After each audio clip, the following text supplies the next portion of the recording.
सबको ध्यान से सुनना है जो हम सुना रहे हैं।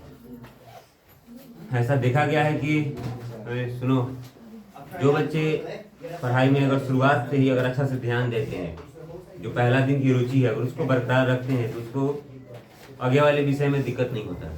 तो आज हम सबको मालूम है कि गणित का नंबर सिस्टम हम लोग आज पढ़ने जा रहे हैं। इसके मैं नंबर सिस्टम का 4 अवयव को सिखाऊंगा।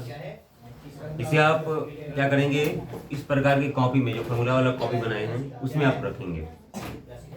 10वीं क्लास में भी काम है, इसलिए जो मैं सिखा रहा हूँ इसका हल्का में लेने की आवश्यकता नहीं है। इसे साफ साफ सुंदर अक्षरों में लिखने का प्रयास करेंगे, ठीक है। जो बच्चा गैप किया है उसके लिए वीडियो है और इसको देख के अच्छा से नोट भी कर लो, पीछे स्पष्ट रूप से दिख भी रहा हो। जो बच्चा अभी नहीं भी लिखा वो भी लिख सकता है, लेकिन प्रयास करना है इसको हम ठीक से लिखें और इसे समझने का प्रयास करें जो मैं आपको समझा रहा हूँ। पहला इसमें शब्द है कि संख्या पद्धति क्या है, नंबर सिस्टम क्या है। तो जहाँ अगर सिस्टम शब्द जुड़ जाए तो समझ लेना कि उससे बहुत सारा चीज जुड़ा हुआ है, ठीक है। तो संख्या तो आप समझ रहे हो कि 1 2 3 4 5 संख्या है। जब सिस्टम आएगा तो उससे संबंधित और भी बहुत सारी जानकारी आ जाएगी। तो इसमें संख्या के साथ साथ उससे संबंधित और भी बहुत सारी बातों को समझना होता है, सीखना होता है। किससे संबंधित, तो संख्या से संबंधित। तो पहला इसमें क्या है कि गणित का एक महत्वपूर्ण आधार है। मुझे लग रहा है कि संख्या पद्धति गणित की हर जगह इसका प्रयोग है। कहाँ आप प्राकृतिक संख्या का प्रयोग नहीं कर रहे हो।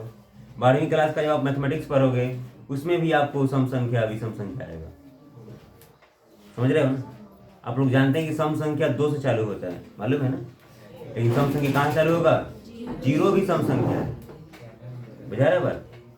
तो ये सब भी चीजें हम लोग इसमें सीखना है। तो अभी आप इतना समझिए कि गणित का एक महत्वपूर्ण आधार है, इसको हल्के में लेने की आवश्यकता नहीं है।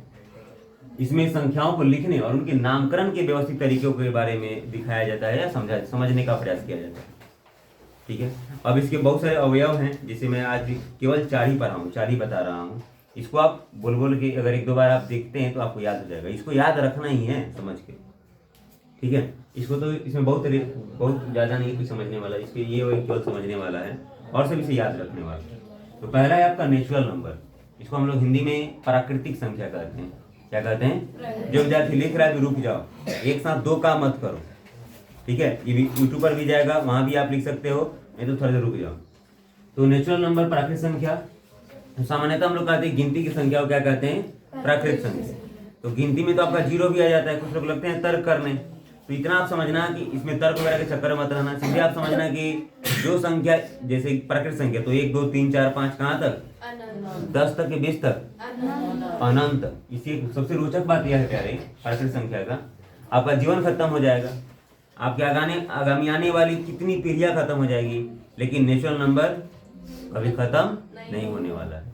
तो सबसे छोटी नेचुरल नंबर यानी प्राकृतिक संख्या 1 होगा और सबसे बड़ी क्या होगी, नहीं मालूम है, अनंत कह सकते हैं। बात समझ में आ रहा है। तो आप गिनती की संख्या को प्राकृतिक संख्या बोलो, या 1 2 3 4 5 कोई हम क्या बोलेंगे, प्राकृतिक संख्या। यानी चालू होगा कहाँ से, 1 से। इसमें ऋणात्मक संख्याएं शामिल नहीं होती है।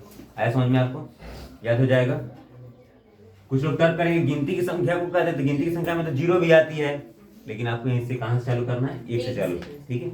इसके n से माने इसके ग्रुप को हम लोग n से दिखाते हैं। जहां आपको n दिखाई देगा समझना कि ये प्राकृतिक संख्या है, ठीक है। उसके बाद है प्यारे पूर्ण संख्या। नाम ही है पूर्ण, बहुत आसान है। प्राकृतिक संख्या के पहले एक 0 लगा दो, क्या लगा दो, पूर्ण संख्या हो जाएगा। क्या लिखा हमने, यदि प्राकृतिक संख्याओं में 0 को भी शामिल कर लिया जाए तो क्या हो जाएगा प्यारे, पूर्ण संख्या। पूर्ण को इंग्लिश में होल नंबर कहते हैं, इसलिए इसको हम W से दिखाते हैं। कहाँ से चालू है प्यारे, 0 से। सबसे बड़ी पूर्ण संख्या क्या हो जाएगा, 10 होगा कि 15, अनंत होगा। इसमें भी वही कंडीशन है, समझ में आ रहा है। अब है पूर्णांक, क्या प्यारे। तो अभी आपने देखा कि पूर्ण संख्या 0 1 2 3 4 से चालू है। आप बचपन की कक्षाओं में आप एक पढ़े होंगे संख्या पद्धति। क्या पढ़े होंगे प्यारे, संख्या पद्धति। संख्या पद्धति में जो मिड वाला पॉइंट होता है वहां आप 0 रखते हो, पढ़े हो ना। इसके लेफ्ट साइड माइनस वाले संख्या रखते हो, इस तरह से पढ़े हो ना। और इसके राइट साइड 1 2 प्लस करते हो, आप आगे बढ़ते हो। इसी को हम क्या कहते हैं प्यारे, पूर्णांक है। नहीं समझ में आया, तो यहाँ तक तो पूर्ण संख्या है, देख रहे हो ना, 0 1 2 3 4 5। अगर इन पूर्ण संख्याओं में ऋणात्मक संख्या यानी निगेटिव नंबर को हम लोग शामिल कर लें तो वही क्या हो जाएगा, पूर्णांक। यानी पूर्णांक में जीरो भी आता है, ऋणात्मक संख्या भी आती है और पूर्ण संख्या भी आती है। आप कह सकते हो कि पूर्णांक में नेचुरल नंबर भी आएगा और पूर्ण संख्या भी आएगा। आ रहा है बात समझ में? तो पूर्णांक और पूर्ण संख्या में क्या अंतर है? तो पूर्ण संख्या जीरो से चालू होगा और वही जीरो में आप क्या लगा दो, ऋणात्मक लगा दो, हो जाएगा काम। क्या इधर -4 नहीं हो सकता है? क्या -5 नहीं हो सकता है? -6 नहीं हो सकता है? हो सकता है। इतना तक आपको समझ में आया? अभी तक आपने नेचुरल नंबर, पूर्ण संख्या, होल नंबर और एक आप इंटीजर्स पूर्णांक समझे।